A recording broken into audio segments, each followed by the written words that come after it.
बच्चों क्या आप बीमार हैं? अरे अरे घबराइए नहीं, मैं कोई डॉक्टर नहीं जो इंजेक्शन लगाने आई हूँ। मैं तो आपकी मानसी मैम हूँ, लेकिन बन के आज मैं डॉक्टर ही आई हूँ, क्योंकि आज हम एक ऐसा चैप्टर शुरू करने वाले हैं जिसमें हम देखेंगे और सीखेंगे कि बीमार होते कैसे हैं और ये बीमारी फैलती कैसे है। सबसे इंपॉर्टेंट बात जो हम सीखने वाले हैं कि इन बीमारियों से बचा कैसे जा सकता है। हेलो बच्चों, वेलकम टू मिस्टी क्लासरूम, जहां हम कर रहे हैं आपकी class 8 new NCERT science curiosity का चैप्टर 3, जिसमें हम देखेंगे हेल्थ के बारे में। हेल्थ द अल्टीमेट रीजन, मतलब हेल्थ हमारा सबसे बड़ा खजाना है, हेल्थ से ऊपर कुछ नहीं है। जैसे छोटा सा वायरस या बैक्टीरिया बहुत बड़ा काम कर देता है, बहुत बड़ी बड़ी बीमारियां फैला देता है, लेकिन उसके बीच में हीरो बन के निकलता है हमारा इम्यून सिस्टम और वैक्सीन। तो चलिए शुरू करते हैं ये शानदार सफर, जिसमें थोड़ा साइंस होगा, थोड़ी मस्ती और बहुत सारा ज्ञान होगा। तो चलिए शुरू करते हैं आपका ये 3rd चैप्टर। इसमें हम देखेंगे पहले हर चैप्टर के स्टार्टिंग में आपको क्या दिया गया है, प्रोब्स एंड पॉन्डर्स, मतलब आपको क्या करना है, इनको इन्वेस्टिगेट करना है और इनके बारे में सोचना है। ये क्वेश्चंस ऐसे हैं जिसका आंसर हमें पूरे बुक के चैप्टर में मिलने वाला है। हर चैप्टर में हमें इन क्वेश्चंस के आंसर मिलेंगे जो स्टार्टिंग में दिए हुए हैं, तो हमें ऐसे क्वेश्चंस का आंसर फाइंड आउट करना है। देन हमारे अंदर जो भी क्वेश्चंस ऐसे उठते हैं इससे रिलेटेड, तो उनको हमें यहाँ पर नीचे नोट डाउन करना है, फिर उनके आंसर भी फाइंड आउट करेंगे। तो चलिए देखते हैं क्वेश्चंस टू थिंक अबाउट। पहला क्वेश्चन है, how does our body respond to an infections like common cold. जब हमें कॉमन कोल्ड हो जाता है, जुकाम हो जाता है, तो क्या हमारी बॉडी रिस्पॉन्ड करती है, क्या करती है? जैसे आपको भी हुआ होगा कभी जुकाम, क्या होता है, छींके आने लगती हैं, फीवर हो जाता है, सर दर्द होता है। तो ये सारे कुछ हमारे सिम्टम्स होते हैं। हमारी बॉडी इस कोल्ड के लिए, कॉमन कोल्ड के लिए ऐसा रिएक्ट करती है। नेक्स्ट देखते हैं, why are smallpox and polio rare now. इस टाइम पर आजकल स्मॉल पॉक्स और पोलियो बहुत रेयर है, मतलब हमें देखने को नहीं मिलते।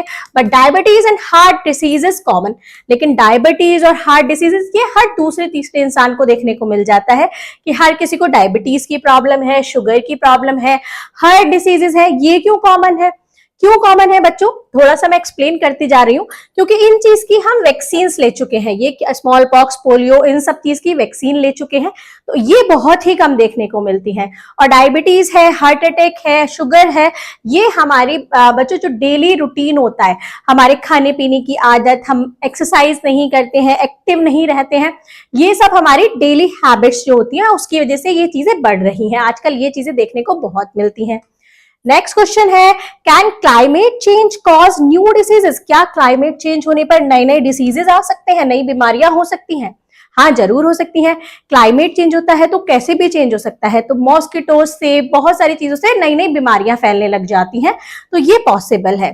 नेक्स्ट क्वेश्चन है, how do stress and worry affect our health. जो स्ट्रेस है, मतलब हम फिजिकली फिट हैं लेकिन मेंटली हमें बहुत ज्यादा स्ट्रेस है किसी भी चीज का, या हम बहुत सोचते रहते हैं, तो ये भी हमारी हेल्थ को बहुत इफेक्ट करता है। इससे भी बहुत बड़ी बड़ी बीमारियां हो जाती हैं। Next question is, why do some groups of people get affected more during outbreaks. जब कभी कभी आउटब्रेक्स आते हैं तो बहुत सारे लोग जो मतलब कुछ ग्रुप्स होते हैं लोगों के, वो क्या होते हैं, इससे जल्दी अफेक्टेड होते हैं, मतलब जल्दी इनको कोई भी बीमारी पकड़ती है। जैसे बरसात हुई, बहुत जल्दी कोल्ड हो जाना, या कोई भी चीज, कोई भी आउटब्रेक होते हैं तो उनकी बॉडी जल्दी बीमारियां पकड़ती है। क्यों? इसका रीजन क्या होता है बच्चों, इम्यून सिस्टम। उनका इम्यूनिटी इतनी वीक होती है कि वो किसी भी बीमारी से आसानी से लड़ नहीं पाते हैं। तो लड़ नहीं पाते तो वो बीमारी उनकी बॉडी पर अटैक कर देती है और क्या हो जाते हैं, वो जल्दी बीमार पड़ जाते हैं। अब आती है बारी आपकी। What are your own questions about health and diseases. आपके दिमाग में भी कुछ ऐसे क्वेश्चंस आते होंगे, तो हेल्थ और डिसीजेस के रिलेटेड आप उसको यहाँ पर नोट डाउन कर सकते हैं, फिर उसके आप कमेंट बॉक्स में भी वो क्वेश्चंस लिख सकते हैं। उसके आंसर मैं आपको प्रोवाइड कराऊंगी, जो भी मैं आपको कमेंट में ही लिख के दूंगी। जो भी आपके माइंड में वो क्वेश्चन आएगा आप उसको कमेंट बॉक्स में लिख दीजिए। आइए चलते हैं, चैप्टर स्टार्ट करते हैं। सबसे पहले देखते हैं health. Is it more than not falling sick, मतलब हेल्थ क्या है? अगर हम बीमार नहीं हैं तो क्या हम हेल्दी हैं, या फिर ये उससे भी कहीं ज्यादा है? आइए देखते हैं। Health is more than the absence of diseases. Health कहीं ज्यादा है इससे, कि अगर हम बीमार नहीं हैं तो ऐसा नहीं है कि हम हेल्दी हैं, हेल्थ हमारी उससे भी ऊपर है। कैसे? Being healthy does not only mean not falling sick. Healthy होने का मतलब सिर्फ ये नहीं है कि हम बीमार नहीं है, इसमें और सारी चीजें इंक्लूड रहती हैं। कैसे? It also includes feeling good physically, मतलब हम फिजिकली बहुत ही अच्छा फील करते हैं, बहुत ही हमें अच्छा फील होता है और हम बहुत ही फिजिकली फिट हैं। Having a positive and happy mind, और हमारा माइंड भी बहुत पॉजिटिव है और हैप्पी रहते हैं हम पीसफुली लाइफ जी रहे हैं, इसका मतलब हेल्दी है। Building strong and supportive relationships, मतलब जो भी लोग हमें मिलते हैं, हमारे रिलेटिव्स, हमारी फैमिली, हमारे फ्रेंड, हम उनसे अच्छे से अपना स्ट्रॉन्ग बॉन्ड बना रहे हैं और अपने अच्छी तरीके से उनसे बात कर रहे हैं। तो ये सब चीजें आती हैं हमारी हेल्थ में। ऐसा नहीं है कि हम बीमार नहीं है तो हम हेल्दी हैं, हेल्थ में बहुत सारी चीज इंक्लूड होती हैं। धीरे धीरे हम इनको पढ़ते जाएंगे और सीखते जाएंगे।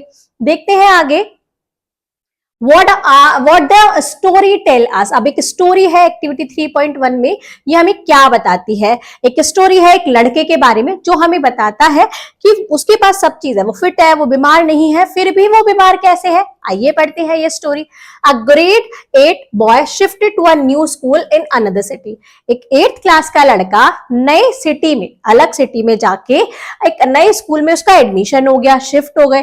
कैसे होती है शिफ्टिंग? जब या तो उसके पापा या मम्मी का किसी का ट्रांसफर हुआ, किसी भी रीजन की वजह से वो उसका क्या हुआ, अलग सिटी में गया और नए स्कूल में उसका एडमिशन करा दिया गया। He felt lonely as he had no friend and his parent were busy. अब वो बहुत ही अकेला फील करता था। नया स्कूल, जैसे मिड सेशन में कोई बच्चा आता है तो उसके इजीली फ्रेंड नहीं बनते हैं। आपके स्कूल में भी ऐसा कभी होता होगा, या फिर कोई अचानक से उसका ट्रांसफर हुआ, वो बच्चा आया तो उसके ना तो वो जल्दी से सबसे फ्रेंडशिप कर पाता है, ना बच्चे ऑलरेडी अपने ग्रुप में होते हैं तो बच्चे भी उसको इन्वॉल्व नहीं कर पाते हैं। ऐसे ही उसके साथ हुआ, उसके कोई भी फ्रेंड नहीं बने और उसके पेरेंट्स भी अपने काम में बिजी रहते थे, तो उसको अकेला फील होने लगा। तो वो क्या करने लगा? To cope he used phone and social media more. इससे बचने के लिए, मतलब उसको ऐसा लगता था, तो इसकी वजह से वो क्या करने लगा? बहुत ज्यादा फोन यूज करने लगा, सोशल मीडिया ज्यादा यूज करने लगा, मतलब इंस्टाग्राम, फेसबुक, यूट्यूब, ये सब ज्यादा चलाने लगा। बट फेल्ट वर्स, लेकिन फिर भी उसको अच्छा नहीं लगा, वो बहुत ही बुरा फील करता था। ही सफर्ड फ्रॉम, अब वो किसकी चीज से सफर कर रहा था? उसको तो कोई बीमारी भी नहीं थी, वो तो फिट था, उसको तो कोई बीमारी नहीं थी। तो उसको फिर ऐसा अकेले रहने की वजह से, ज्यादा फोन और सोशल मीडिया यूज करने की वजह से उसको हेडेक्स रहने लगे, उसका वेट लॉस होने लगा और स्लीपलेस नाइट, उसको रात में नींद भी नहीं आती थी। तो ये सारी बीमारियां उसको हो गई। किस वजह से? क्योंकि वो अकेला फील करता था, वो मेंटली फिट नहीं था। तो ये सारी बीमारियां उसके पास ऑटोमेटिकली, इन बीमारियों को उसने खींच लिया। अब उसके मम्मी पापा गए डॉक्टर के पास, तो डॉक्टर ने क्या एडवाइस किया? Reduce screen time plus meet consult. अब उसने क्या किया? रिड्यूस स्क्रीन टाइम को कम करवाया डॉक्टर ने और कंसल्टर से उसको मिलवाया कि उसको कंसल्ट करे। School counsellor help him make friend and regain health. अब जो स्कूल के काउंसलर थे उन्होंने उसकी हेल्प की नए नए फ्रेंड्स बनाने में, मतलब उनकी क्लास में जाके उससे दूसरे दोस्तों लोगों से बात कराई, दूसरे बच्चों से बात कराई, उससे उसकी फ्रेंडशिप कराई। तो इसके बाद वो धीरे धीरे ठीक होने लगा, उसकी हेल्थ ठीक होने लगी। अब इसी में लेसन क्या मिलता है, क्या चीज सीखने को मिलती है? Our habits, surroundings and emotion strongly affect our health. जो हमारी हैबिट्स हैं, जो हमारे आसपास का एनवायरनमेंट है कैसा है, और हम इमोशनली स्ट्रांग है, हमारा जो क्या है, and emotion strongly affect our health. जो हमारे इमोशंस हैं, मतलब हम कैसा फील कर रहे हैं, वो भी हमारी हेल्थ को डायरेक्टली इफेक्ट करते हैं। तो ये सारी चीजें हमारी हेल्थ में आती हैं। आइए चलते हैं आगे। WHO definition of health. अब WHO की डेफिनेशन क्या है हेल्थ के लिए, वो देख लेते हैं। क्या कहते हैं? Health is a state of complete physical, mental and social wellbeing and not merely the absence of disease. अब WHO की क्या डेफिनेशन है हेल्थ के लिए? हेल्थ क्या है बच्चों? ये है state of complete physical, mental and social wellbeing. मतलब हम कंप्लीटली फिजिकली भी हेल्दी हैं, मेंटली भी हेल्दी हैं, और हमारा जो आसपास का एनवायरनमेंट है, जो हम जिन लोगों से मिलते हैं, उससे हम अच्छे से अपना कनेक्शन बना पा रहे हैं। तो वो हमारी क्या होती है? मेन हेल्थ होती है। एंड इसका मतलब ये नहीं होता कि हमारे अंदर कोई डिसीज नहीं है, हमारे अंदर कोई बीमारी नहीं है तो हम हेल्दी नहीं है। लेकिन अगर हम इन सब चीजों से पूरे फिट हैं, मतलब मेंटली भी, फिजिकली भी, और अपना कनेक्शन बनाने में भी लोगों से, तो हम हेल्दी हैं। मतलब फिजिकली भी आता है, सोशल भी आता है और मेंटल भी, ये आता है हमारी हेल्थ में। आइए देखते हैं Ayurveda's view on true health. Ayurveda जो हमारी बहुत पुरानी विज्ञान है हेल्थ के लिए, वो क्या कहती है, उसके लिए ट्रू हेल्थ क्या है। रियल हेल्थ का मतलब है balance of body, mind and surrounding. क्या मतलब, हमारी बॉडी भी ठीक हो, हमारा माइंड भी ठीक हो और हमारे सराउंडिंग्स भी ठीक हो। तो ये सारी चीजें, ये तीनों चीजें ही आयुर्वेद की अकॉर्डिंग भी हमारी हेल्थ में आती हैं। आयुर्वेद रिकमेंड करता है हमें दिनचर्या हमारा अच्छा हो, मतलब डेली रूटीन अच्छा हो, ऋतुचर्या सीजनल रूटीन अच्छा हो, मतलब हम हर सीजन में अच्छे से अपना डेली रूटीन फॉलो करते हो। रेनी सीजन में रेनी सीजन के अकॉर्डिंग, विंटर में विंटर, समर में summer. Eating fresh food according to one's prakriti body constitutions, मतलब हमें हेल्दी फूड खाना चाहिए अपनी बॉडी के अकॉर्डिंग। मतलब कुछ चीज ऐसी होती है जो हमारी बॉडी को सूट नहीं करती है, तो उसके अकॉर्डिंग हर किसी की बॉडी अलग टाइप की होती है, तो उसी तरीके से हमें हेल्दी फूड खाने चाहिए। क्लीनिनेस, सफाई का ध्यान रखना चाहिए। Regular exercise, proper sleep, regular exercise करनी चाहिए और प्रॉपर स्लीप लेना चाहिए। एटलीस्ट 7 to 8 आवर्स स्लीप हमें जरूर लेनी चाहिए, जिससे हमारा माइंड भी रेस्ट कर लेता है और हम उठ के और भी अच्छे से अपनी एक्टिविटी परफॉर्म करते हैं। काम माइंड रखना चाहिए थ्रू योगा, मेडिटेशन, माइंडफुलनेस, मतलब हमारा माइंड बहुत ही काम होता है किससे, योगा से, मेडिटेशन से और माइंडफुलनेस। मतलब ये चीजें हमें अपने डेली रूटीन में जरूर ही इंक्लूड करनी चाहिए। किसके अकॉर्डिंग, आयुर्वेद के अकॉर्डिंग। आयुर्वेद की जो हेल्थ के लिए ट्रू डेफिनेशन है वो ये है। आइए चलते हैं आगे। How can we stay healthy. अब हेल्दी बोल रहे हैं, हम कैसे हेल्दी रह सकते हैं, उसके कुछ पॉइंट्स तो होते होंगे, देखते हैं। Staying healthy means, staying healthy का मतलब क्या है, eating nutritious and balanced food. हम हमेशा न्यूट्रिशियस फूड खाएं और बैलेंस फूड खाएं। हमारी फूड में हर टाइप, प्रोटीन, कार्ब्स और फैट, ये सब बैलेंस हो। फ्रूट्स भी इंक्लूड होने चाहिए और मिल्क, डेयरी प्रोडक्ट भी और पल्सेस भी, कार्बोहाइड्रेट जो हमें देते हैं वीट और ये राइस, ये सब भी इंक्लूड होनी चाहिए। ऐसी हमें बैलेंस डाइट लेनी चाहिए। मेंटेनिंग हाइजीन एंड क्लीनलीनेस, हमें हाइजीन मेंटेन करके रखनी चाहिए और सफाई का ध्यान रखना चाहिए। साफ सफाई का ध्यान रखेंगे तो वो हमारे लिए भी और हमारे एनवायरमेंट के लिए, दोनों के लिए अच्छा है। Living in a clean place, हमेशा जहां भी आप रहते हैं उस जगह की साफ सफाई का अच्छे से ध्यान रखना चाहिए। अगर आप घर में भी रह रहे हैं तो डस्टिंग वगैरह, और आप आसपास की सराउंडिंग की भी, घर के आसपास की भी हमें साफ सफाई का ध्यान रखना चाहिए। Exercising regularly and playing outdoors, regularly exercise करनी चाहिए और हमेशा आउटडोर गेम्स भी खेलने चाहिए। ऐसा नहीं है कि आप गेम खेल रहे हैं तो आप फोन में आप वीडियो गेम खेल रहे हैं, कोई सा फोन में आप गेमिंग कर रहे हैं, बैठ के खेल रहे हैं। आउटडोर गेम्स भी बहुत जरूरी है हमारी फिजिकल हेल्थ के लिए।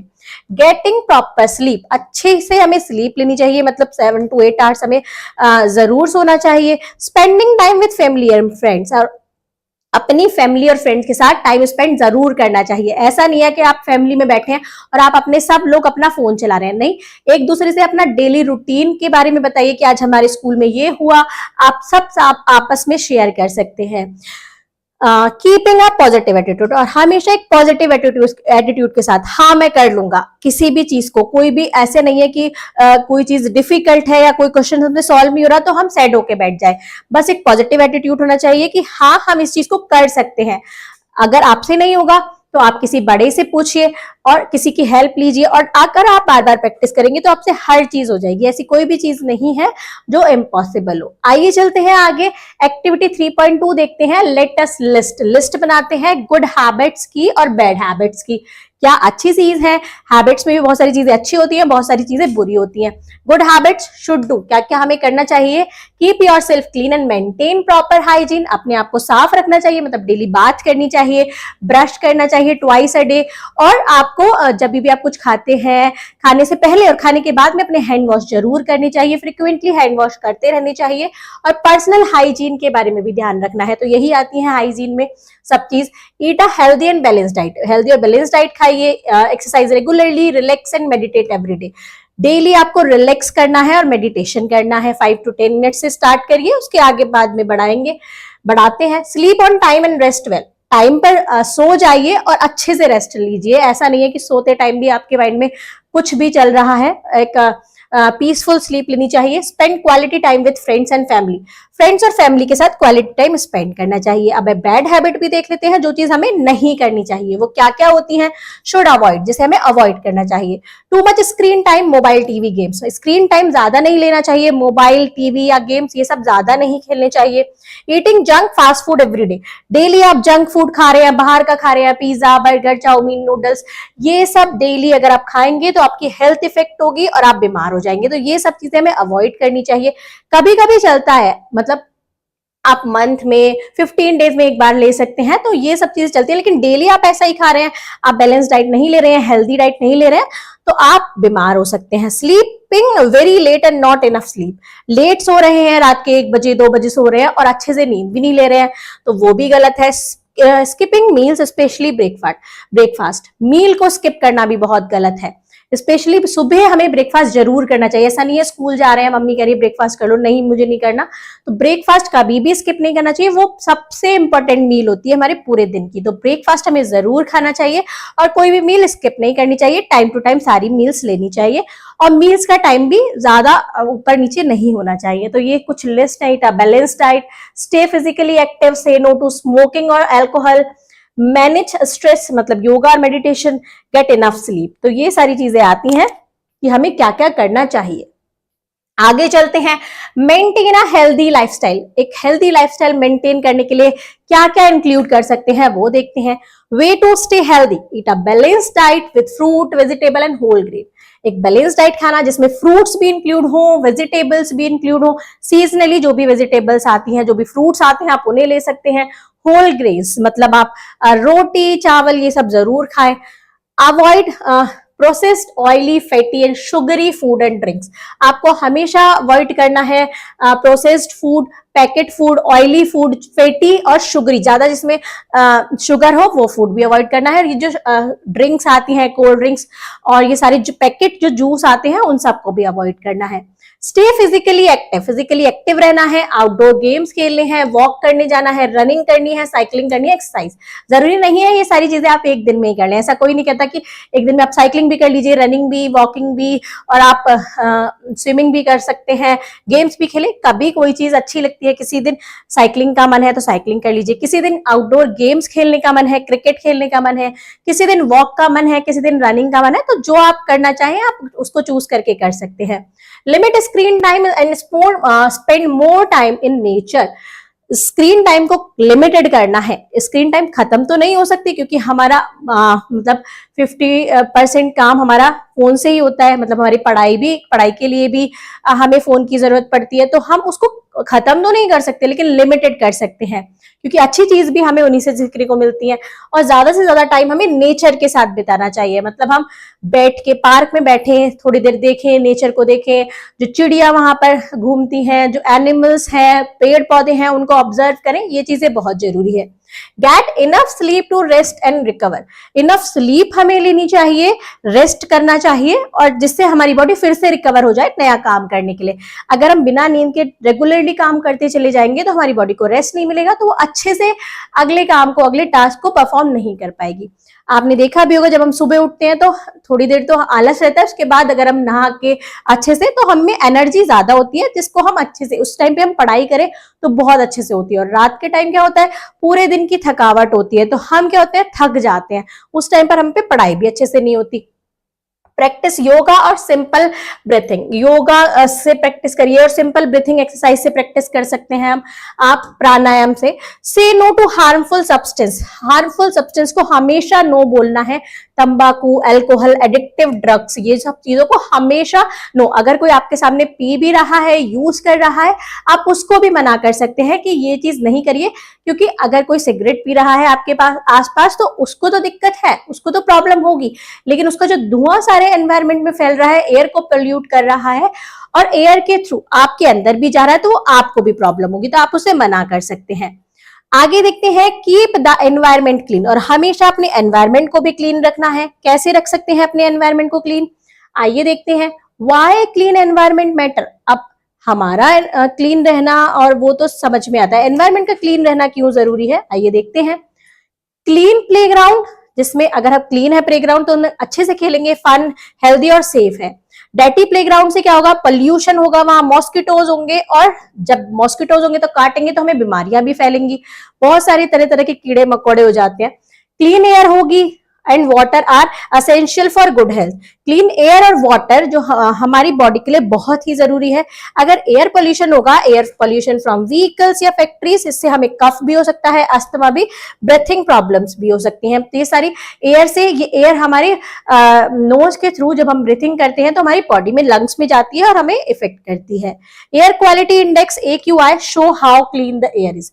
जो AQI है, एयर क्वालिटी इंडेक्स, ये हमें बताता है कि हमारे आसपास की एयर कितनी क्लीन है, तो इसे भी हमें चेक करते रहना चाहिए। आइए देखते हैं आगे एक्टिविटी 3.3, कंपेयर द प्लेग्राउंड्स। यहाँ पर दो प्लेग्राउंड दिए हैं, playground A and playground B. यहाँ पे हमें कंपेयर करना है। प्लेग्राउंड ए देखिए बच्चों कितना क्लीन है, ग्रीन, सेफ और ब्यूटीफुल है, एकदम साफ स्वच्छ है। प्लेग्राउंड बी देखिए कितना गंदा है, मच्छर मक्खी घूम रही हैं, पॉल्यूटेड है, अनहाइजीनिक है, पीपल फॉल सिक ऑफन। यहाँ पर जो बच्चे खेलते हैं वो अक्सर बीमार होते रहते हैं, क्योंकि ये मक्खी मच्छर ये सब उन्हें काटते रहते हैं, तो इससे बीमारियां फैलती हैं। गंदगी, जो ये धुआं निकल रहा है, एयर पोल्यूशन हो रहा है, इससे बीमारियां फैल रही हैं। इनके लंग्स में, ये सांस ले रहे हैं तो उसके थ्रू एयर इनके लंग्स में जा रही है। तो यहाँ पर आप भी अगर ऐसे दो प्लेग्राउंड होंगे तो आप किस में जाना पसंद करोगे, साफ वाले में। ऐसे ही हमें अपने एनवायरनमेंट को साफ रखना चाहिए। अगर ये प्लेग्राउंड गंदा भी है तो अपने आसपास कम्युनिटी जो मेंबर्स होते हैं उनसे बात करके इसकी सफाई अभियान चलवाना चाहिए और अच्छे साफ स्वच्छ का एनवायरमेंट का ध्यान रखना चाहिए। रिमेंबर, आइए देखते हैं, हेल्थ मतलब not only about body. Health हमारी बॉडी के रिगार्डिंग ही नहीं है, feeling and relationship also matter. जो हमारी फीलिंग्स है, क्या हम फील कर रहे हैं और लोगों से हमारा रिलेशनशिप कैसा है, लोग हमारी बातें सुनते हैं, समझते हैं और रिएक्ट करते हैं, और हम उनसे फ्रीली बात कर पा रहे हैं, तो वो चीज भी जरूरी है। Even if food and environment are good, loneliness make us unhealthy. अगर हमें फूड और एनवायरमेंट अच्छा भी मिला है, कभी कभी ऐसा भी होता है कि फूड और एनवायरमेंट बहुत अच्छा है लेकिन हम अकेले हैं, हमारे पास कोई बात करने के लिए नहीं है, कोई फ्रेंड नहीं है, फैमिली से बात नहीं करते, तो उससे भी बीमार हो जाते हैं। Talking, laughing, spending time with family and friends keep mind healthy. बात करना, हंसना, अपने फ्रेंड्स और फैमिली के साथ टाइम स्पेंड करना, ये भी हमारे माइंड को बहुत हेल्दी रखता है। कभी कभी ऐसा होता है कि हम पूरा दिन में हमारे साथ कुछ ऐसा इंसिडेंट हो जाता है, जैसे स्कूल में आप कुछ ऐसा हो जाता है जिससे आप बहुत ही सैड फील करते हैं। अगर आप घर पे आके अपनी मम्मी से, पापा से, अपने भाई बहन से, अपने फ्रेंड से शेयर करते हैं तो आपको हल्का फील होता है, अच्छा लगता है कि हमने अपनी बात बताई और उन्होंने हमें क्या, जब मम्मी सुनती हैं तो कुछ वो क्या करती हैं, वो आपको बताती है कि हाँ ये ठीक हुआ या ये गलत हुआ, या फिर इससे आपको ये शिक्षा मिलती है। तो ये सारी चीजें हमारे माइंड को कर देती है रिलैक्स। अगर हमें हमारे पास कोई फ्रेंड ही नहीं होगा, हमारे पास मम्मी पापा को बताने के लिए नहीं होगा, हम उन्हें नहीं बताएंगे, मम्मी पापा बिजी हैं, तो क्या होगा, उसी चीज को हम सोचते रहेंगे, तो सोच के हम माइंडली बीमार हो जाते हैं। आगे चलते हैं, देखते हैं how do we know that we are unwell. हमें कैसे पता चलेगा कि हम बीमार हैं। मतलब जब यहाँ पर बोल दिया कि बीमारी सिर्फ हेल्थ से रिलेटेड, मतलब सिर्फ बॉडी से रिलेटेड नहीं है, कि आपको कोई बीमारी नहीं है, आपको कोई डिसीज नहीं है तो आप बीमार, हेल्दी हैं, तो हमें कैसे पता चलेगा कि हम अनवेल है। आवर बॉडी एंड हेल्थ, आइए देखते हैं। Normally our body works in a proper way to keep us healthy. जब नॉर्मल होते हैं तो हमारी बॉडी क्या करती है, एक प्रॉपर वे में काम करती है। Feeling unwell means something inside is not working properly. अगर हम ठीक नहीं है, अनवेल है, तो हमारे अंदर का जो कोई भी सिस्टम है, मतलब वो अच्छे से परफॉर्म नहीं करेगा। जैसे अगर हमारे पेट में दर्द है तो हम क्या करेंगे, हमें पेट में दर्द फील होगा, अब अगर हमारा स्टमक अपसेट है तो पेट में दर्द होगा। तो ये सारी चीजें, ये चीज वर्क प्रॉपरली नहीं कर रही है, तो इसका मतलब हम अनवेल है। क्लू ऑफ इलनेस, क्लू क्या होते हैं, सिम्टम्स दिखाई देते हैं हमें जो हमें फील होते हैं, जैसे दर्द हुआ, पेन है, टायर्डनेस लगती है, थकावट लगती है, जब हमारी नींद पूरी नहीं होती तो थकावट लगती है, वीक हो जाते हैं, डिजीनेस लगती है। साइंस क्या क्या होते हैं, व्हाट कैन बी सीन और मेजर्ड, जो देखे भी जाते हैं, मेजर्ड भी कर सकते हैं। जैसे फीवर है, फीवर आएगा तो टेम्परेचर बढ़ जाएगा, उसको हम देख भी सकते हैं, टच करके भी पता चलता है, उसको मेजर भी कर सकते हैं। अगर स्किन पे रैशेज आए हैं तो वो भी हमें दिखते हैं, उससे पता चलता है कि कुछ तो गड़बड़ है हमारी बॉडी में, कुछ तो गड़बड़ है।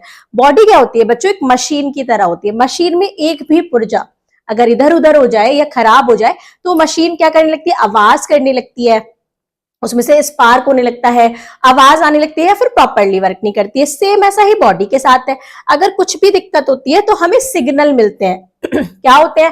फीवर हो सकता है, रैशेज हो सकता है, पेन हो सकता है, हाई ब्लड प्रेशर हो सकता है। अब ये तो पेन है, किसी को दिखेगा नहीं, कोई मेजर नहीं कर सकता, लेकिन fever, rashes, high blood pressure या स्वेलिंग, ये सब विजिबल हैं, दिख सकती हैं, और इनको हम मेजर कर सकते हैं। जैसे फीवर को मेजर कर सकते हैं, ब्लड प्रेशर को मेजर कर सकते हैं। अब आते हैं व्हाई इंपॉर्टेंट, ये क्यों इंपॉर्टेंट है? Symptoms and science, symptoms and science, एक सेकेंड,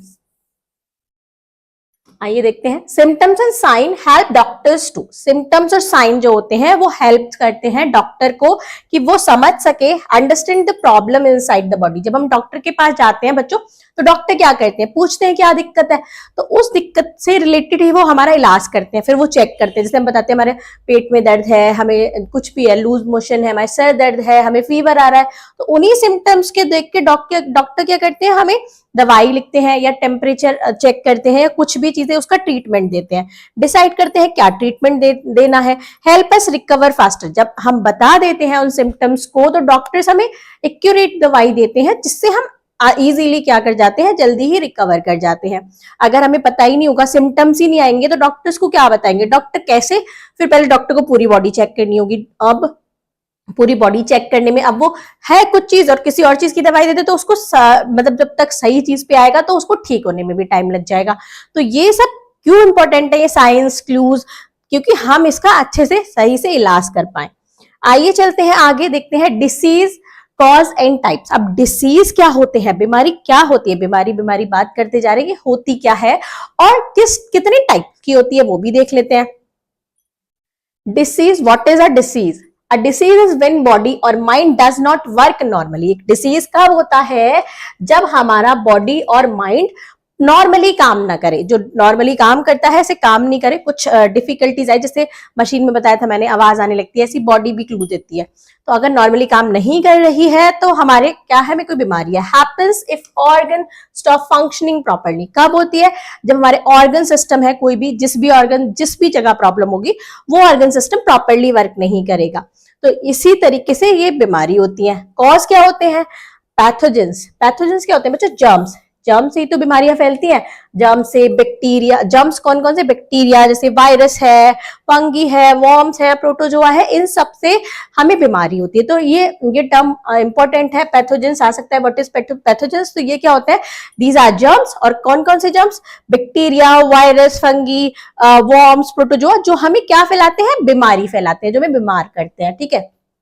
पुअर न्यूट्रिशन और अनहेल्दी लाइफस्टाइल, अगर हमारी न्यूट्रिशन पुअर है, मतलब हम हेल्दी डाइट नहीं ले रहे हैं, हेल्दी लाइफस्टाइल नहीं जी रहे हैं, हम आलस में पड़े हैं, मोबाइल में गेम खेल रहे हैं, तो क्या करें? बस खाते जा रहे हैं, चिप्स खाते जा रहे हैं, और कोल्ड ड्रिंक पी रहे हैं, फोन भी चल रहा है, टीवी भी चल रहा है, तो वो क्या होगा? हमें, हमारी लाइफस्टाइल अच्छी नहीं है, उससे हम फैट, मोटे हो जाएंगे, और वो जब मोटे होंगे, फैट बढ़ेगा हमारी बॉडी में, तो हमें बीमार करेगा।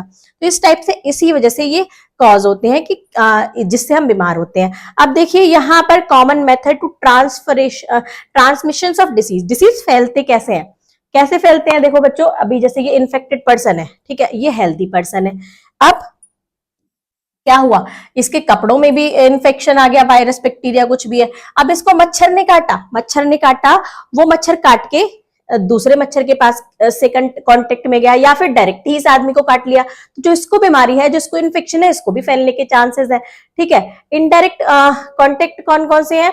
जैसे फूड से, फूड अगर शेयर कर रहे हैं आपस में, तो फूड से फैल सकता है, वाटर से फैल सकता है, एयर, अगर इसको कोल्ड है, कफ है, तो ये छींकेगा, तो छींकने से क्या होगा? इसको भी जो एयर में क्या होगा? सारे इन्फेक्शन हो जाएंगे, तो इसको भी फैल जाएगा। डायरेक्ट कॉन्टेक्ट, अगर हैंडशेक करते हैं, टच करते हैं, उससे भी फैलता है। मॉस्किटो से, रेबीड एनिमल से भी फैलता है। ये रेबीड एनिमल, अगर किसी कुत्ते ने एनिमल ह्यूमन को काट लिया, तो उसको भी क्या हो जाता है? इन्फेक्शन हो जाता है। तो ये सारे ऐसे डायरेक्ट और इनडायरेक्ट चीजें होती हैं, जिससे क्या बीमारियां फैलती हैं। आइए चलते हैं आगे, आप पढ़ते हैं टाइप्स के बारे में। टाइप्स ऑफ डिसीजेस देख लेते हैं, कितने टाइप्स के होते हैं।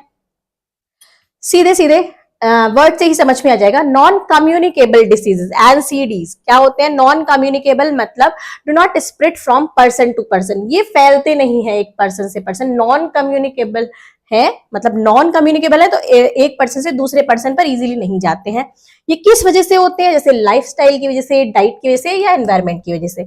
जैसे अगर किसी को हाई ब्लड प्रेशर है और वो सामने वाले पर्सन से मिल रहा है तो उससे उसको हाई ब्लड प्रेशर थोड़ी चला जाएगा। या फिर डायबिटीज है तो डायबिटीज साथ में बैठने से थोड़ी आ जाती है। कैंसर अगर किसी पर्सन को है, अगर हम उससे मिलने जाते हैं या हमारे आसपास है तो उससे नहीं फैलता। तो ये नॉन कम्युनिकेबल है, मतलब ये एक दूसरे से फैलती नहीं है। अस्थमा है, हार्ट डिसीजेज है, तो ये नॉन कम्युनिकेबल है कि अगर एक पर्सन को है और अगर उसकी चीजें कोई शेयर कर रहा है या उससे कोई मिल रहा है तो उसको वो नहीं फैलेंगी। ठीक है, अब आते हैं कम्युनिकेबल डिसीजेस जो एक दूसरे से एक पर्सन से दूसरे पर्सन पर इजीली फैल जाती हैं। अब कॉज तो कुछ भी हो सकता है, किसी तरीके से भी फैल सकती है, एयर से, वाटर से, डायरेक्ट हैंडशेक करने से, टच करने से, या अगर हम स्नीजिंग होती है तो उससे फैल सकते हैं। ये क्या होते हैं? Communicable caused by pathogens. Pathogens मैंने आपको बताया थे जो वायरस, जो क्या होते हैं? जर्म्स होते हैं, जैसे वायरस, बैक्टीरिया, ये सब होते हैं पैथोजेंस। तो पैथोजेंस की वजह से फैलते हैं। Spread from person to person, ये फैल जाते हैं पर्सन टू पर्सन। एक पर्सन दूसरे पर्सन से मिला, उसको कोल्ड हो गया, ठीक है, एक को कोल्ड है दूसरे को हो गया, वो दूसरा तीसरे से मिलेगा उसको भी हो जाएगा अगर वो उसके कांटेक्ट में रहेगा। जैसे टाइफाइड भी फैलता है, डेंगू, फ्लू, चिकन पॉक्स, कोविड-19 ऐसे ही फैला था जो अभी रेंडमली ये बहुत चला था कि इससे एक दूसरे से फैलता था। टुडेज हेल्थ चैलेंज, अब आजकल हेल्थ चैलेंज क्या है, कैसे हम हेल्थ को सही रख सकते हैं। NCDs, non-communicable disease like diabetes, heart diseases are increasing in India। ये सारे डिसीजेस बहुत बढ़ रहे हैं, जैसे हाई ब्लड प्रेशर है, शुगर है, हार्ट डिसीज है, बहुत छोटी छोटी एज में देखने को मिलता है लोगों को, तो ये आजकल बहुत बढ़ रहा है। रीजन क्या है? प्रोसेस्ड फूड खाते हैं, कम एक्सरसाइज करते हैं और इनका मतलब काम का टाइम ज्यादा होता है, रेस्ट का टाइम कम होता है। Now most death in India are due to NCDs। अब ज्यादातर डेथ जो होती है इंडिया में वो NCDs के कारण हो रही है, नॉन कम्युनिकेबल डिसीज की वजह से होती है। मतलब ये एक दूसरे से नहीं फैल रही है। अब जैसे किसी को डायबिटीज है तो मतलब हो सकता है वो हेरिडिटरी अब उनके बच्चों में चला जाए, लेकिन अगर हमारी लाइफस्टाइल सही होगी, हम अच्छे से जी रहे हैं, एक्सरसाइज कर रहे हैं, प्रॉपर डाइट ले रहे हैं, तो बहुत कम चांसेस होते हैं। ठीक है, तो हमें अपनी लाइफस्टाइल मेंटेन करने की जरूरत है। देखते हैं आगे, how do communicable disease spread. Communicable disease फैलते कैसे हैं? अभी मैंने बताया कम्युनिकेबल जो होते हैं वो फैल जाते हैं। कैसे फैलते हैं थोड़ा बता चुकी हूँ, आगे और देखते हैं। कॉज क्या है? ऑलवेज कॉज्ड बाय पैथोजेंस, हमेशा ये पैथोजेंस से ही फैलते हैं, जर्म से। Way to spread, way of spread की स्प्रेडिंग क्या होती है? एयर से फैलते हैं। अगर हम जैसे कफ खांसते हैं, स्नीजिंग से फैलते हैं, खांसने से, छींकने से, इसके जो जर्म्स होते हैं वो एयर में फैल जाते हैं, उसी एयर से दूसरे पर्सन में चले जाते हैं। डायरेक्ट कांटेक्ट से फैलते हैं, टचिंग से, शेकिंग हैंड से, जैसे अभी मैंने आपको पिक्चर में दिखाया था, प्रीवियस पिक्चर में जैसे यहाँ पर दिखाया था कि कैसे ये जो सारी चीजें हैं ये फैलती हैं। आगे देखते हैं, फूड से, वाटर से, ईटिंग कंटामिनेटेड फूड और ड्रिंकिंग डर्टी वाटर, अगर गंदा पानी पीते हैं उससे भी फैलते हैं। वेक्टर्स क्या होते हैं बच्चों? Insect like mosquitoes and house flies. Mosquito क्या करते हैं? जो इन्फेक्टेड पर्सन होता है उस पर बैठती है, उसे काटती है, फिर वही मॉस्किटो या जो फ्लाई है उस पर बैठती है और दूसरे पर्सन पे जाती है नॉर्मल पे, तो वो काट देती है, तो वो भी इन्फेक्टेड हो जाता है। इस तरीके से फैलते हैं। ये इंपॉर्टेंट क्यों है? By knowing how they spread we can protect ourself and others. अगर हमें ये जानना क्यों जरूरी है कि ये कैसे फैलते हैं, ये मैंने बताया क्यों जरूरी है, क्योंकि अगर हमें पता होगा कि ये कैसे फैलते हैं तो हम उस चीज से सेफ्टी मतलब अगर कोई इन्फेक्टेड पर्सन है उसके पास जाएंगे तो क्या करेंगे? प्रोटेक्शन के साथ जाएंगे, टच में नहीं जाएंगे, या फिर मॉस्किटोज जहां पर है वहां पर स्प्रे वगैरह से उनको भगाएंगे। तो ये चीजें हमें बचा सकती हैं और दूसरे लोगों को भी बचा सकती हैं इन्फेक्टेड होने से। अगर हमें भी कोई बीमारी है तो हम क्या मास्क का यूज करेंगे, कफ और स्नीजिंग के अगर हमें आती है, कोल्ड है, कफ है, तो हम मास्क का यूज करेंगे और लोगों से ज्यादा नहीं मिलेंगे और चीजें शेयर नहीं करेंगे। तो इसी वजह से हम भी बच सकते हैं और दूसरे भी बच सकते हैं। आइए देखते हैं some common communicable disease affected human. कुछ कॉमन कम्युनिकेबल डिसीजेस हैं जिनके बारे में अभी हम बात कर रहे हैं, वो कैसे फैलती हैं, किस चीज से किस चीज को इफेक्ट करती हैं, क्या क्या उनमें सिम्टम्स होते हैं और किस चीज से वो सही हो सकती हैं, उसको देखते हैं।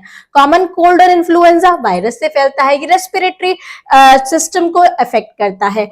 और क्या होता है इससे, जो नोज क्या हो जाता है, कंजेस्टेड हो जाती है, नोज डिस्चार्ज भी होती है। मतलब क्या होता है कि जुकाम भी, कोल्ड भी दो तरीके का होता है, तो दोनों तरीके से प्रॉब्लम होती है। गले में दर्द होता है, फीवर होता है, खांसी होती है और शरीर में भी दर्द होने लगता है। इसमें हम क्या प्रिवेंशन ले सकते हैं? वॉशिंग हैंड्स फ्रीक्वेंटली, हाथ हमेशा मतलब थोड़े थोड़े टाइम पर धोते रहे। नॉट शेयरिंग पर्सनल आइटम एक दूसरे से शेयर ना करें। Covering the mouth and nose, mouth और नोज को कवर करके रखे। जैसा कि मैं आपको एग्जाम्पल में बताती जा रही हूँ। चिकन पॉक्स, ये भी वायरस से फैलता है, ये भी रेस्पिरेटरी ट्रैक और स्किन को इफेक्ट करता है। इसमें माइल्ड फीवर आता है, इची स्किन हो जाती है, खुजली हो जाती है, रैशेज हो जाते हैं।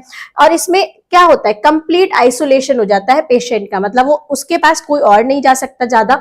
Covering the mouth and nose, और क्या होता है, वैक्सीनेशन। माउथ और नोज को कवर करके रखना पड़ता है, इसमें वैक्सीनेशन बहुत जरूरी है। मीजल्स देखते हैं, वायरस से इससे इफेक्ट होता है स्किन और रेस्पिरेटरी सिस्टम। इसमें फीवर होता है, सारे सिम्टम्स सिमिलर से ही होते हैं। फीवर आ जाता है और गला दर्द करता है, रेडिश रैशेज हो जाते हैं नेक के पास, ears and other part of the skin, मतलब स्किन के बहुत सारे पार्ट पर रैशेज हो जाते हैं। इसमें भी आइसोलेशन जरूरी है पेशेंट का। अपना माउथ और नोज को कवर करके रखना जरूरी है। मेंटेन गुड हाइजीन, अच्छी हाइजीन, मतलब गुड हाइजीन फॉलो करें, मेंटेन करें, और वैक्सीनेशन जरूरी है। देखते हैं टीबी, ये सबसे खतरनाक बीमारी है। ये बैक्टीरिया से होती है, लंग्स को इफेक्ट करती है। इसमें कफ होता है, फीवर, थकावट होती है, और हमारा जो एपेटाइट सिस्टम है वो भी खराब वीक हो जाता है, और नाइट स्वेट्स होते हैं। अब इसमें क्या करते हैं, avoiding close contact with TB infected people. जितने भी, जिसको भी टीबी है तो उससे हमें बहुत दूर रहना है, मतलब उसके क्लोज नहीं जाना, पास नहीं जाना, ये बहुत जल्दी फैलता है। Covering the mouth and nose, उस पेशेंट को माउथ और नोज कवर करके रखना है, लोगों से दूर रहना है, मतलब आइसोलेट ही रहना है। Maintaining good hygiene, getting vaccinated, good hygiene maintain करनी है और वैक्सीनेटेड होना जरूरी है। ज्यादातर क्या होता है कि टीबी के जो हॉस्पिटल होते हैं जिसमें टीबी पेशेंट की उनकी केयर करी जाती है, उनका ट्रीटमेंट होता है, वो शहर के आउटर एरिया में होते हैं, जिससे ज्यादा लोग उनसे इन्फेक्टेड ना हो। आगे देखते हैं diseases spread through contaminated water and food, water और फूड से जो फैलते हैं वो देखते हैं। हेपेटाइटिस ए, ये वायरस से इससे लीवर इफेक्ट होता है, लीवर इफेक्ट होता है, इसमें थकावट होती है, फीवर होता है, एपेटाइट लूज हो जाता है, नोजिया होता है, वोमिटिंग हो जाती है, जॉन्डिस होता है, और pain in the upper right abdomen, pain होता है एब्डोमेन में। ड्रिंकिंग बॉइल्ड वाटर और वैक्सीनेशन, इसमें हमें बॉइल्ड वाटर पीना चाहिए जो क्योंकि ये पानी से फैल रहा है, तो बॉइल्ड वाटर और वैक्सीनेशन की जरूरत है। आप देखते हैं कोलेरा, ये बैक्टीरिया से फैलता है, इंटेस्टाइन इसमें इन्फेक्ट होता है। अब इससे क्या होता है, डायरिया हो जाता है या डिहाइड्रेशन होना बहुत ज्यादा, छोटे छोटे बच्चों में भी डिहाइड्रेशन हो जाता है। जब लूज मोशन और वोमिटिंग होती है तो सबसे ज्यादा डॉक्टर प्रेस्क्राइब करते हैं हम ज्यादा पानी पिए और ORS और इन सब का घोल लें जिससे हमें पानी की कमी ना हो। तो ये सब चीज maintain, personal hygiene, good sanitary habits हमें फॉलो करनी चाहिए। Consumption of properly cooked food and boiled drinking water, हमें प्रॉपरली कुक्ड फूड खाना चाहिए, ड्रिंकिंग वाटर हमें उबला हुआ पानी पीना चाहिए, और वैक्सीनेशन जरूरी है। अब देखते हैं टाइफाइड, ये भी बैक्टीरिया से फैलता है। ये पूरी लिस्ट बहुत ही इंपॉर्टेंट है, तो ये ऐसे क्वेश्चंस, इसी में से बहुत सारे क्वेश्चंस बन सकते हैं कि कोई बीमारी का नाम दे दिया होगा जाएगा कि ये किससे फैलता है, इसमें क्या क्या प्रॉब्लम्स होती है, क्या क्या हम क्या क्या इसमें प्रिवेंटिव मेजर्स ले सकते हैं, उसके ऐसे टाइप के क्वेश्चन बनते हैं। टाइफाइड बैक्टीरिया से इन्फेक्टेड क्या होता है, इंटेस्टाइन, इसमें हेडेक होता है, एब्डोमिनल डिस्कम्फर्ट होता है, फीवर हो जाता है और डायरिया होता है। सब चीज वही है, maintain personal hygiene, good sanitary habit, और properly cooked food, boiled drinking water, और वैक्सीनेशन। आप देखते हैं राउंड वॉर्म, तो ये वॉर्म से फैलता है, इंटेस्टाइन को ये क्या करता है, इन्फेक्ट करता है, और इसमें क्या होता है, वॉर्म से stool, loss of appetite, poor growth होती है, डायरिया हो जाता है, वेट लॉस होता है और एनीमिया हो जाता है। वही सब चीज maintain, personal hygiene, good sanitary habit, properly cooked food, boiled drinking water, कोई भी बीमारी हो हमेशा उबला हुआ पानी पिए, अच्छे से कुक्ड फूड खाएं, सिंपल सादा फूड खाएं बिना मिर्च मसाले का, ऐसे टाइप के चीजें हमें करनी जरूरी होती हैं। आगे देखते हैं बच्चों, डिसीजेस ट्रांसमिटेड बाय इंसेक्ट। अब इंसेक्ट से मतलब मच्छर से, मक्खी से, ऐसी बीमारियां भी होती हैं जो इनसे फैलती हैं। वो कौन कौन सी है बच्चों? मलेरिया प्रोटोजोआ से फैलता है, स्किन और ब्लड को ये क्या करता है? इन्फेक्ट करता है। इसमें हाई फीवर आता है, स्वेटिंग होती है और इसमें बहुत ज्यादा क्या होता है? डिस्कम्फर्ट फील होता है। अब इसमें क्या क्या कर सकते हैं? Use of mosquito net and repellent, mosquito net का यूज करें सोते टाइम, और मॉस्किटो वाले जो रेपेलेंट आते हैं उन्हें लगाएं। Wearing long sleeves clothes, full sleeves के क्लोथ्स पहने जो जहां हमारी बॉडी डिस्क्लोज ना हो, ऐसे clothes. Control of mosquito breeding in and around your home, अपने घर में साफ सफाई का ध्यान रखें। कहीं भी पानी इकट्ठा हो रहा हो उसे क्लीन करें अपने घर में, घर के आसपास। तो उसी में जब इकट्ठा हुआ पानी होता है उसी में मच्छर पैदा होते हैं और उसी से बीमारी फैलती है, तो उसका ध्यान रखें।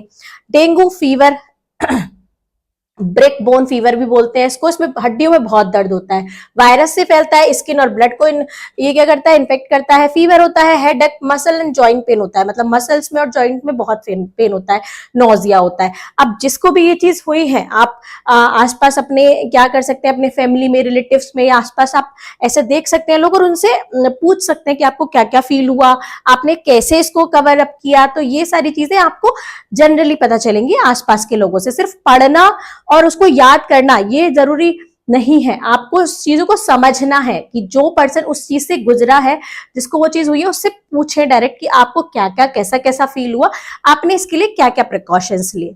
मॉस्किटो नेट का यूज करना है, रेपेलेंट का, लॉन्ग स्लीव्स क्लोथ्स पहनने हैं, मॉस्किटो ब्रीडिंग को कंट्रोल, अपने आसपास को साफ स्वच्छ रखना है, पानी इकट्ठा नहीं होने देना है, वही सब सेम चीज है। आप देखते हैं प्रिवेंटिंग कम्युनिकेबल डिसीज। अब इसको प्रिवेंट कैसे कर सकते हैं, इससे बचा कैसे जा सकता है, देख लेते हैं। वैसे तो उसी के साथ थे point, keep your self and surrounding clean, अपने आसपास को और अपने आप को साफ स्वच्छ रखें। वॉश योर हैंड रेगुलरली, अपने रेगुलरली वॉश करें, हैंड्स को फ्रिक्वेंटली वॉश करते रहें। Eat properly cooked food, properly cooked food, अभी जो प्रिकॉशंस थे ऑलमोस्ट सबके सेम ही थे। Drinking boiled and clean water, boiled और क्लीन वाटर पिए। Cover nose and mouth while coughing and sneezing, mouth और नोज को कवर करके रखें स्नीजिंग और कफिंग के दौरान। अवॉइड शेयरिंग पर्सनल आइटम्स, अपने पर्सनल आइटम को शेयर ना करें, जैसे टॉवल्स है, बॉटल्स है। स्कूल भी जाते हैं तो पर्सनल आइटम को, हैंकी है और जो बॉटल्स है उनको शेयर नहीं करें। वैक्सीनेशन आर इंपॉर्टेंट, और वैक्सीनेशन बहुत जरूरी है। अगर वैक्सीनेटेड है तो अगर कोई हमें बीमारी होती है, हो जाती है, तो उससे हम इजीली रिकवर कर पाते हैं। आइए देखते हैं। अब कम्युनिकेबल डिसीजेस के बारे में तो हम पढ़ चुके, नॉन कम्युनिकेबल डिसीजेस के बारे में पढ़ते हैं। कॉज क्या है और प्रिवेंशंस क्या क्या ले सकते हैं। कॉज देखते हैं बच्चों, ये भी जैसे बताया था नॉन कम्युनिकेबल, जैसे डायबिटीज है, बीपी है, और क्या चीज होती है, हार्ट डिसीज है, ये क्या है? नॉन कम्युनिकेबल है। तो ये कैसे फैलते हैं? इनका रीजन है बच्चों लाइफस्टाइल, डाइट एंड एनवायरमेंट। जो हमारी लाइफस्टाइल है, जैसे हम खाना खाते हैं उस पर, और जो हमारा एनवायरमेंट है उस पर, जैसे कैंसर है, डायबिटीज है, अस्थमा है। These often last for a long time, मतलब more than 3 months ये चलते हैं, called chronic disease, और इन्हीं को ही हम chronic diseases भी बोलते हैं।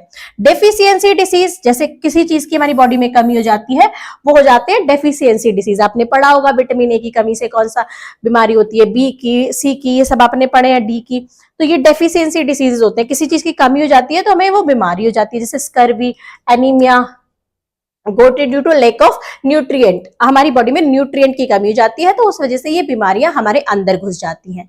आगे देखते हैं diabetes increasing in both adult and children. आजकल ये बच्चों में भी बहुत देखने को मिलता है, डायबिटीज छोटे छोटे बच्चों को भी बहुत जल्दी होती है। पहले के टाइम में क्या था कि बहुत एज पर जाकर ये चीजें, बीमारियां देखने को मिलती थी। अब बहुत ही कम एज पर बच्चों को भी ये बीमारियां देखने को मिलती हैं, तो ये बहुत ज्यादा बढ़ रहा है। कॉज क्या है? हार्मोनल इम्बैलेंस है, मतलब हमारे हार्मोनल इम्बैलेंस रहता है। अनहेल्दी डाइट रहती है, मतलब हम जंक फूड ही खाते रहते हैं, रोटी सब्जी, और ये फ्रूट्स वेजिटेबल्स ये नहीं खाते हैं, सिर्फ जंक फूड, पिज्जा, बर्गर, इन सब पे ज्यादा, चॉकलेट ज्यादा खाते हैं, ये ड्रिंक्स ज्यादा पीते हैं। लैक ऑफ एक्सरसाइज, एक्सरसाइज बहुत कम करते हैं, बस बैठ के गेम खेल रहे हैं, फोन मिल गया, घर पहुंच गए स्कूल से, होमवर्क किया, फिर मम्मी फोन दे दो चलाने के लिए, या मम्मी टीवी देखना है। आउटडोर गेम्स ही कम हो गए, एक्सरसाइज ही नहीं रही है, और ओबेसिटी है। अब देखते हैं प्रिवेंशन क्या क्या होते हैं। हेल्दी ईटिंग, अगर हम प्रिवेंशन मतलब इनसे कैसे बचा जा सकता है, हेल्दी खाना खाएं, रेगुलर एक्सरसाइज करें, और हार्मफुल हैबिट्स जो भी हमारी है, ज्यादा स्क्रीन टाइम है या आउटडोर नहीं खेलना, ये सब चीजों को अवॉइड कर दें, मतलब इन चीजों को हटा के इसमें अच्छी आदतें हम इंक्लूड कर दें, इसी चीज से बचा जा सकता है।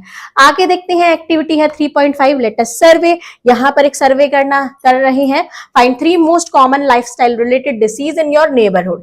आप अपने आसपास के लोगों से मिलिए, जैसे अभी मैंने आपको बताया था कि सिर्फ पढ़ना और याद करना ये जरूरी नहीं है, हम आसपास के लोगों से बात करें, उनसे समझें, ये सर्वे टाइप का करें।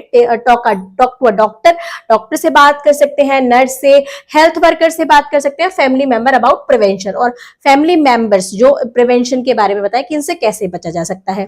Use trusted sources, trusted sources को यूज करें, जैसे हेल्थ वेबसाइट है, बुक्स हैं, हेल्थ से रिलेटेड बहुत सारी बुक्स होती हैं, बहुत सारी वेबसाइट होती हैं, टीचर्स से बात कर सकते हैं, डॉक्टर से बात कर सकते हैं। यहाँ एक टेबल दी गई है, इसको आपको फिल करना है अपनी नोटबुक में बना के। Learn more about lifestyle related disease, lifestyle से रिलेटेड जितने भी डिसीज है, ठीक है, उनके बारे में देखते हैं। ओबेसिटी है, डायबिटीज है, हाई ब्लड प्रेशर है, यहाँ पर और आप अपनी लिस्ट बना सकते हैं आसपास के लोगों से बात करके कि उनको क्या क्या ऐसी बीमारी है, क्या क्या उनके साइन और सिम्टम्स देखने को मिलते हैं, और लाइफस्टाइल कैसे चेंज करने, मतलब क्या सजेस्ट करें, eating a balance diet, exercise regularly, और प्ले आउटडोर गेम्स, या फिर वॉक, या साइकिलिंग, कुछ भी उनको यहाँ पर जो सजेशन है वो यहाँ पर नोट करने हैं। जो बड़े लोग या जो डॉक्टर्स या जो बुक्स है उनसे हमें मिलती है, उसको यहाँ लिखना है। तो ये टेबल आपको तैयार करनी है। आइए अब बी अ साइंटिस्ट, साइंटिस्ट ही बनना है हमें, 8th क्लास की पूरी बुक में हमें साइंटिस्ट के जैसे सोचना है, साइंटिस्ट के जैसे बनना है, तो वही काम हम कर रहे हैं। अब एक साइंटिस्ट ने क्या काम किया, doctor Kamal रानीदेव 1917 to 2001 was a pioneering biomedical researcher, ये biomedical researcher थी एक। she studied how hormones and certain virus are linked to cancer, इन्होंने स्टडी की कि कैसे हार्मोन्स और सर्टेन वायरसेस हैं, ये कैंसर, इनसे कैंसर हो जाता है। Her work improve treatment and prevention of cancer. Orissa, community lead sanitation campaign in Bhadrak district, यहाँ पर उड़ीसा में एक भद्रक डिस्ट्रिक्ट में एक कैंपेन चलाया गया। उसमें क्या किया गया कि टॉयलेट बनवाए गए, help people build and use toilet, लोगों को हेल्प किया गया कि उनको बनवाया वो टॉयलेट, और उनको यूज करना के फायदे बताए और उन यूज करने के लिए बोला। Reduce open defection, improve child health. अब क्या हुआ कि खुले में शौच नहीं जाते थे, तो जब वो टॉयलेट यूज करते थे तो बीमारियां से वो बचे, और जो बच्चों की हेल्थ है वो और भी अच्छी हुई। fewer cases of diarrhoea and infection, बहुत ही कम केसेस आने लगे डायरिया और इन्फेक्शन के। Interference good sanitation reduce communicable disease, अगर अच्छी सैनिटेशन मतलब हाइजीन को फॉलो करेंगे तो रिड्यूस हो सकते हैं कम्युनिकेबल डिसीजेस। तो ऐसा यहाँ पर एक कैंपेन चलाया गया, task find such community campaigns in your area and discuss their impact. आपको अपने आसपास देखना है कि ऐसा कोई कैंपेन चला है और उसके बारे में अपनी क्लास में डिस्कस करना है। आइए देखते हैं इम्यूनिटी एंड वैक्सीनेशन। अब आई है इनके फाइटर्स के बारे में, मतलब ये तो सारी मैंने बीमारी की बात करी, अब इनसे फाइट करते हैं कौन, जो मेन हीरो होते हैं हमारा इम्यून सिस्टम। इम्यूनिटी जितनी स्ट्रांग होगी हम किसी भी बीमारी से उतनी ही जल्दी उभर पाएंगे, या तो हमें बीमारी कम होगी या उससे जल्दी उभर पाएंगे। एक होता है वैक्सीनेशन, अगर हमारे वैक्सीनेशन, अब छोटे बच्चे होते हैं उनको शुरू से ही पहले 24 घंटे में वैक्सीनेशन होता है, 1 मंथ 2 मंथ मतलब 1.5 मंथ में, 2.5 3.5, फिर 6 मंथ में, फिर 9 मंथ में, फिर 1.5 ईयर में, ऐसे बहुत सारी वैक्सीनेशन होती है। वो क्यों होती है? क्योंकि बहुत सारी बीमारियों से हमें बचा सके। Some people fall ill more often, कुछ लोग अक्सर बीमार होते रहते हैं। This happened on immunity, this depends on immunity, ये किस पर डिपेंड होता है? इम्यूनिटी पर। इसका मतलब उनकी इम्यूनिटी बहुत ही वीक है, इसलिए वो जल्दी जल्दी बीमार होते हैं। इम्यून सिस्टम क्या होता है बच्चों? फाइट अगेंस्ट डिसीजेस, ये डिसीजेस से फाइट करने में हमें हेल्प करता है। वैक्सीन प्रोटेक्ट अगेंस्ट पोलियो, और जो वैक्सीन होती है ये हमें पोलियो से बचाती है, मीजल्स से, टेटनस से, हेपेटाइटिस से। ये सारी वैक्सीन हमें शुरू से ही लगने लग जाती हैं, तो ये हमें इन चीजों से प्रोटेक्ट करती हैं। A vaccine trains the immune system to recognise and attack germ. अब वैक्सीन क्या होता है, ये हमारे इम्यून सिस्टम को क्या करती है बच्चों, ट्रेन करती है कि अगर कोई ऐसा वायरस घुस जाए, जो जर्म्स है, जो वायरस है, अगर हमारे बॉडी में ऐसा घुस जाए तो उससे क्या करे, फाइट कर पाए, उससे लड़ पाए और उसको मार पाए। अब जैसे क्या होता है कि ये हमारे इंडिया है, इंडिया में बहुत जो बॉर्डर है बहुत सारे सैनिक तैनात हैं, तो ये सैनिक ही तैनात करती है कि जिससे अगर हमारी बॉडी में कुछ घुसे, बाहर से कोई लोग आए तो उनको मार गिराए। ठीक है, तो वो मार गिरा देते हैं तो हम उस बीमारी से जल्दी उभर पाते हैं, या फिर वो हमें बीमारी होती ही नहीं है।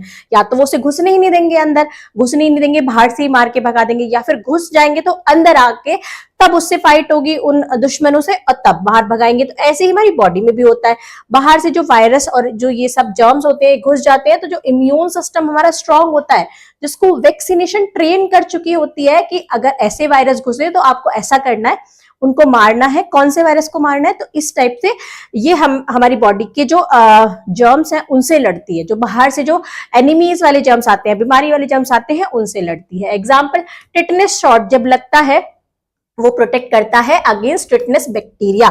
टिटनेस का बैक्टीरिया अगर बॉडी में अंदर क्या करेगा, एंटर करेगा, तो ये क्या करेगा कि उसको मार देगा पहले ही, तो हमें वो बीमारी होगी नहीं। फर्स्ट वैक्सीन किसने बनाई? अब जब वैक्सीन का नाम आया है तो वैक्सीन तो किसी ने बनाई होगी, किसी ने तो बताया होगा कि इस तरीके से बच सकते हैं। तो पहली वैक्सीन बनाई थी बच्चों एडवर्ड जेनर ने। ये कुछ पॉइंट्स है सारे, इन सबको नोट करते चलिए, सारे ही इंपॉर्टेंट पॉइंट है एग्जाम पर्पज से। स्मॉल पॉक्स बच्चों deadly disease with blisters killed millions. बहुत ये स्मॉल पॉक्स था, ऐसी बीमारी थी एक टाइम पर कि बहुत ज्यादा लोगों की जान ले लेती थी। अब काउ पॉक्स क्या है? ये एक माइल्डर डिसीज है, मतलब इसमें बहुत कम दिक्कत होती है काउ पॉक्स में। Infected humans but protected from small pox. अगर किसी पर्सन को काउ पॉक्स हो गया, काउ पॉक्स किसी पर्सन को हो गया तो उसको स्मॉल पॉक्स नहीं होगा, ये देखने को मिला। मतलब ये उन्होंने ऑब्जर्व किया कि जिस पर्सन को अगर काउ पॉक्स हो गया उसको स्मॉल पॉक्स होगा ही नहीं। In 1700, Edward Jenner discovered this and invented the first vaccine. 1700 में एडवर्ड जेनर ने इसको डिस्कवर किया कि जिसको काउपॉक्स हो रहा है, उसने ऑब्जर्व किया जिसको काउपॉक्स है उसको स्मॉल पॉक्स नहीं हो रहा है, तो फिर उसने वैक्सीन बनाई काउपॉक्स से, और उस पर्सन को ऐसी वैक्सीन दी जिसमें काउपॉक्स को मारने वाले डिसीज थे, और उस काउपॉक्स की वजह से लोगों को स्मॉल पॉक्स ही होना बंद हो गया। तो पहली ऐसी वैक्सीन थी जो एडवर्ड जेनर ने बनाई। आइए देखते हैं आगे, our scientist heritage. India had a traditional method, India के बहुत सारे ट्रेडिशनल मेथड थे। वेरियोलेशन में material from smallpox sores used to scratch skin, mild infection but build immunity against smallpox. मतलब काउ पॉक्स का जो छोटा सा चीज होती है जो स्क्रैच करके, काउ पॉक्स अगर किसी को हो गया तो वो छोटा सा माइल्ड इन्फेक्शन होता था, और उस इन्फेक्शन से फिर कभी भी स्मॉल पॉक्स नहीं होता था, ऐसे इम्यूनिटी बना देता था। अब प्रैक्टिशनर्स वर कॉल्ड ठेकेदार। अब उन प्रैक्टिशनर्स को बोला जाता था ठेकेदार। तो ये तो पुरानी बात है, मतलब पहले ट्रेडिशंस में ऐसा होता था, लेकिन धीरे धीरे साइंस और डेवलप होने लगी, वैक्सीन्स बनाने लगी अच्छी अच्छी। Think like a scientist. अब एडवर्ड जेनर की तरह सोचते हैं, साइंटिस्ट की तरह सोचते हैं। उसने क्या ऑब्जर्व किया बच्चों, जो काउ से मिल्क निकालती हैं जो लेडीज, उसने देखा milkmaids with cowpox didn't get smallpox. उसने देखा जो उन मिल्क निकालती हैं काउ से, उनको काउ पॉक्स हो गया, तो उनको कभी भी स्मॉल पॉक्स नहीं हुआ। तो उसने ये चीज ऑब्जर्व की, उसने रिजल्ट क्या निकला, उसने cowpox infection made people resistance to smallpox. उसने देखा, उसको समझ में आया कि अगर किसी को काउ पॉक्स वाला इन्फेक्शन हो जाएगा तो उस पर्सन को स्मॉल पॉक्स से बचावट मिल जाएगी, मतलब वो उससे रेजिस्टेंस मिल जाएगा, उसको स्मॉल पॉक्स नहीं होगा। Application, mass vaccination help eradicate small pox. मतलब जब जिन लोगों को ये वैक्सीन दी गई वो लोग किससे बच गए, स्मॉल पॉक्स से बच गए। आइए देखते हैं इंपॉर्टेंस ऑफ वैक्सीन। वैक्सीन की क्या इंपॉर्टेंस है? Protect people of all ages, ये हर एज के लोगों को बचाती है। Prevent diseases not cure them, ये किसी डिसीज है, किसी बीमारी से हमें प्रिवेंट करती है लेकिन उसका इलाज नहीं करती। ये इलाज नहीं करती किसी बीमारी का, उस बीमारी को हमारे अंदर होने से उसको रोकती है। Tested for safety by scientist and doctors, इसको टेस्ट किया जाता है सेफ्टी के लिए, साइंटिस्ट और डॉक्टर्स को चेक करते हैं, टेस्ट करते हैं। Vaccination protect you and people around you, vaccination आपको भी प्रोटेक्ट करती है और आपके आसपास के लोगों को भी प्रोटेक्ट करती है। India's role in vaccination production, India का क्या रोल है वैक्सीनेशन बनाने में? One of the world largest vaccine producer, India क्या है? One of the world largest vaccine producer है, ये बहुत ज्यादा वैक्सीन प्रोड्यूस करता है दूसरी कंट्री को। सप्लाई वैक्सीन ग्लोबली, ये पूरा ग्लोबली वैक्सीन को सप्लाई करते हैं। की रोल ड्यूरिंग कोविड-19 पेंडेमिक, अब कोविड-19 का जब पेंडेमिक आया था, जब कोविड-19 बहुत फैला था, तो इंडिया ने ही बहुत सारी कंट्री में इसकी जो वैक्सीनेशन है वो भेजी थी। Be a scientist, doctor M.K. भान, इनको देखते हैं, ये इंडियन डॉक्टर और साइंटिस्ट है। प्रोमोटेड साइंस एंड इनोवेशन, इन्होंने साइंस को और इनोवेशन को बहुत प्रमोट किया। Help develop rota virus vaccine, इन्होंने क्या बनाई? रोटा वायरस वैक्सीन बनाई। प्रिवेंट डायरिया इन चिल्ड्रन, जो बच्चों को डायरिया से बचाती है। Work for affordable health care, इन्होंने वर्क किया बहुत सारे अफोर्डेबल हेल्थ केयर के लिए। आइए देखते हैं ट्रीटमेंट ऑफ डिसीज, ट्रीटमेंट कैसे होता है किसी भी डिसीज का। एंटीबायोटिक्स, एंटीबायोटिक्स आपने बच्चों बहुत सुनी होगी। आपको कोई भी बीमारी होती है या किसी भी पर्सन को, तो डॉक्टर क्या कहते हैं, मतलब डॉक्टर एंटीबायोटिक लिखते हैं। बहुत सारे लोग कहते हैं एंटीबायोटिक देंगे तभी दवाई का असर होगा, इस टाइप से आपने बहुत सुना होगा। इफ इम्यूनिटी फेल, जब इम्यूनिटी फेल हो जाती है, डॉक्टर गिव्स एंटीबायोटिक। जब हमें कोई बीमारी हो जाती है, हमारी बॉडी उससे नहीं लड़ पाती, ज्यादा हो जाती है, तो डॉक्टर हमें एंटीबायोटिक्स देते हैं। Antibiotics killed bacteria only, antibiotics सिर्फ बैक्टीरिया को मारती है। Do not work against virus और प्रोटोजोआ, ये कभी भी वायरस और प्रोटोजोआ के अगेंस्ट काम नहीं करती, ये सिर्फ बैक्टीरिया को मारती है। आइए इसके बारे में और जानते हैं एंटीबायोटिक्स के बारे में। Think like a scientist, discovery of penicillin, अब पहली जो एंटीबायोटिक बनी होगी उसकी भी कभी डिस्कवरी हुई होगी, मतलब उसका भी पता लगाया होगा, वो किसने पता लगाया और वो कौन सी थी? 1928 में बच्चों Alexander Fleming notice mould stopped bacteria growth, Alexander Fleming ने 1928 में नोटिस किया कि जो मोल्ड है उन्होंने स्टॉप कर दिया, उन्होंने रोक दिया बैक्टीरिया की ग्रोथ को। मोल्ड रिलीज अ सब्सटेंस, अब मोल्ड एक चीज रिलीज कर रहे थे, एक सब्सटेंस रिलीज कर रहे थे, उसका नाम था पेनिसिलिन। तो ये फर्स्ट एंटीबायोटिक बनी जिससे इन्होंने देखा कि जब ये मोल्ड है इससे बैक्टीरिया की ग्रोथ रुक गई है, तो इन्होंने वो क्या निकाल रहा था? पेनिसिलिन। अब पहली एंटीबायोटिक वही बन गई, सेव्ड मिलियंस ऑफ लाइफ्स, इसने बहुत सारी लाइफ्स को सेव किया क्योंकि इससे बैक्टीरिया ग्रोथ रुक जाती थी। बट मिसयूज, अब इसका मिसयूज भी होने लगा। एंटीबायोटिक रेजिस्टेंस, एंटीबायोटिक रेजिस्टेंस होने लगे। रेजिस्टेंट मतलब किसी चीज को रोकना, अब इसके बारे में भी समझेंगे। बैक्टीरिया स्टॉप रिस्पॉन्डिंग, बैक्टीरिया ने, अब जैसे किसी ने, डॉक्टर ने एंटीबायोटिक लिखी, तो कुछ लोग क्या करते हैं कि पूरा कोर्स ही नहीं लेते। कुछ लोग क्या करते हैं कि मेडिकल स्टोर से दवाई लिया है, एंटीबायोटिक लिया है और अपने अकॉर्डिंग वो ले ली, तो उससे क्या होता है? एंटीबायोटिक रेजिस्टेंस बन जाते हैं, मतलब वो वर्क करना ही बंद कर देते हैं। बैक्टीरिया स्टॉप कर देता है रिस्पॉन्स करना ही, रिस्पॉन्डिंग ही स्टॉप कर देता है। तो इस केस में क्या होता है, यहां हम इस पिक्चर से समझेंगे how antibiotic resistant spread in the community. अब एंटीबायोटिक रेजिस्टेंस अगर हो जाता है, बैक्टीरिया रिस्पॉन्ड करना ही बंद कर देता है, तो कम्युनिटी पर क्या असर बैठता है? Taking antibiotic when they are not required, जब रिक्वायरमेंट ही नहीं है तब उसको लेना। Develop of resistance in the bacteria in animal, animals को भी एंटीबायोटिक के इंजेक्शंस दिए जाते हैं, तो क्या होता है? एनिमल्स से वो उनके दूध और जो भी सामान बनता है उसमें आते हैं, फिर उनको लोग खाते हैं, वो इन्फेक्ट होते हैं। ठीक है, अब जो भी सॉइल में भी फैलता है, जब वो मेन्योर वेस्ट निकालते हैं अपना, तो सॉइल में भी फैलता है, उससे सॉइल भी इन्फेक्ट हो गई। ठीक है, अब वो सॉइल में ही प्लांट उग रहे हैं, तो वो सारी जो हमारी जो भी हमारा क्रॉप्स है, क्रॉप प्रोडक्शन है, वो भी इन्फेक्ट हो गई। किससे? जो उन्होंने क्या लिया था, जो एंटीबायोटिक रेजिस्टेंस हो गया था।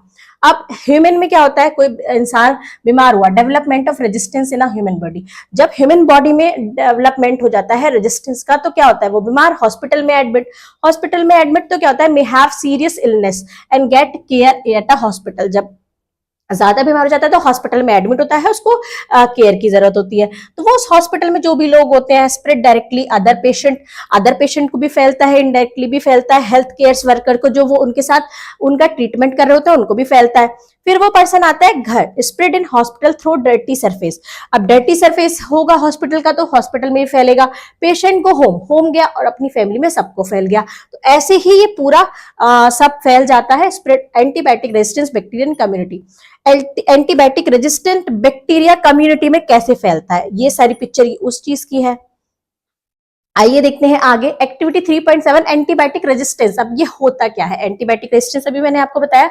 How does antibiotic resistance develop, ये डेवलप कब होता है, मतलब एंटीबायोटिक तो हमें पता चल गया कोई दवाई है जिससे बैक्टीरिया बनना क्या हो जाता है, रुक जाता है। अब ये रेजिस्टेंस मतलब एंटीबायोटिक्स का भी रेजिस्टेंस है, उसको भी कोई रोक रहा है, वो कैसे डेवलप होता है। Over use and miss use of antibiotics, जब हम ज्यादा यूज कर लेते हैं, डॉक्टर ने कम बताया हमने ज्यादा यूज कर लिया, डॉक्टर ने ज्यादा बताया हमने कम यूज कर लिया, मिस यूज कर रहे हैं जब मतलब ऐसे ही हम बिना डॉक्टर के लिखे हुए ले आए। Bacteria adapt and become stronger, bacteria उस चीज को अडेप्ट कर लेता है और उसको क्या करता है, स्ट्रॉन्गर बन जाता है, वो बैक्टीरिया और भी स्ट्रॉन्ग हो जाता है। सही होने के बजाय हम और ज्यादा बीमार हो जाते हैं। प्रिकॉशंस क्या ले सकते हैं, take antibiotic only when prescribed, antibiotic तभी लें जब डॉक्टर उसको लिखे। Correct dose and full course, correct dose लें उसकी और पूरा कोर्स करें, ऐसा नहीं है आधे में छोड़ रहे हैं। Avoid unnecessary use, unnecessary use को अवॉइड करें, मतलब जब जरूरत नहीं है तब भी उसे ले रहे हैं तो उसको अवॉइड करना है। Traditional medicine system India, traditional medicine system India का क्या है, आयुर्वेदा सिद्ध यूनानी। अब सेंचुरी से ये बहुत ही पुराना सिस्टम है। इसमें क्या करते हैं, यूज हर्ब्स ऑयल मिनरल्स, इसमें हर्ब्स का ऑयल्स का मिनरल्स का यूज करते हैं, मतलब घरेलू उपचार जिसको बोलते हैं। Focus on healthy lifestyle and balance diet, ये हेल्दी लाइफस्टाइल को भी फोकस करता है और बैलेंस डाइट को भी। Useful for common problem and wellbeing, ये यूजफुल होता है कॉमन प्रॉब्लम में और उसको ठीक करने में, but not effective for all diseases, लेकिन हर डिसीज में ये काम नहीं करता। आयुर्वेदा हर डिसीज में काम नहीं करता। जहां तक कॉमन प्रॉब्लम्स जो होती हैं जैसे कोल्ड है, कफ है, इन सब चीजों में हम जो घरेलू उपचार है वो कर सकते हैं, तो ये चीजें उसमें काम करती हैं। तो ये है हमारा जो क्या होता है इंडिया का ट्रेडिशनल मेडिसिन सिस्टम। आइए देखते हैं आगे। आपने भी देखा होगा अपने घर में भी जब आपको कोल्ड जाता है या कफ हो जाता है तो मम्मी क्या करती है, अदरक घिस के उसमें शहद मिला के देती है या हल्दी का पानी उबाल के देती हैं। ऐसे बहुत सारी चीजें होती हैं जो एंटीबायोटिक्स का काम करती हैं और वो बीमारियों को, बैक्टीरिया को बनने से रोकता है, वो चीजें ठीक हो जाती हैं।